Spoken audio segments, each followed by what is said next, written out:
This channel does not promote any violent, harmful, or illegal activities. All content provided by this channel is meant for an educational purpose only. গতকাল শিক্ষামন্ত্রীর সামনে নিজের বক্তব্য পেশ করেছিলেন যোগেশচন্দ্র চৌধুরী ল কলেজের পড়ুয়া দেশমা।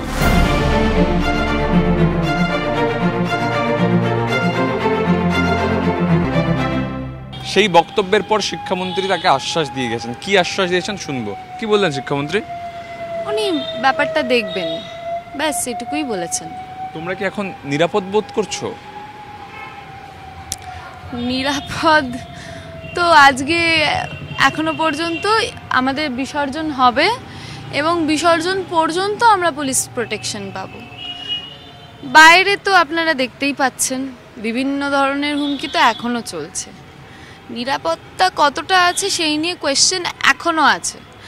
এটার পরে পুলিশ প্রোটেকশন পাবো না, কি হবে আমরাও জানি না।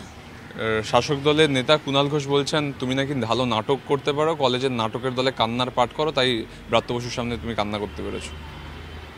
আমি জানি না উনি কেন কথাটা বলেছেন। আমার মনে হয় ওনার কাছে কিছু ভুল সংবাদ গেছে নিশ্চয়ই। এই বিষয়ে কিছু মন্তব্য না করাই ভালো। হয়তো উনি জানেন না একজন মেয়েকে রেপ থ্রেট দিলে ঠিক তার মনের অবস্থাটা ঠিক কীরকম হয়, এবং সেটা একদিন নয়, দিনের পর দিন। এই বিষয়ে আর কোনো মন্তব্য আমি করতেই চাই না। আজকে পুজোর তোমাদের বিসর্জন কর্মসূচি রয়েছে, যা যা রয়েছে, এই যে বলছো তারপরে নিরাপত্তাটা বোধ করবে কিনা বুঝতে পারছো না এখন। এইভাবে কি কলেজ চালানো সম্ভব? একদমই না। একটা শিক্ষা প্রাঙ্গণের পরিবেশ এরকম হওয়া উচিত নয়। শিক্ষা প্রাঙ্গণে শিক্ষার্থী পড়বে এবং তার একটা উপযুক্ত পরিবেশ আছে।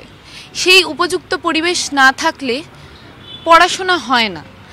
পড়াশোনাটা তো এখান থেকে হয়।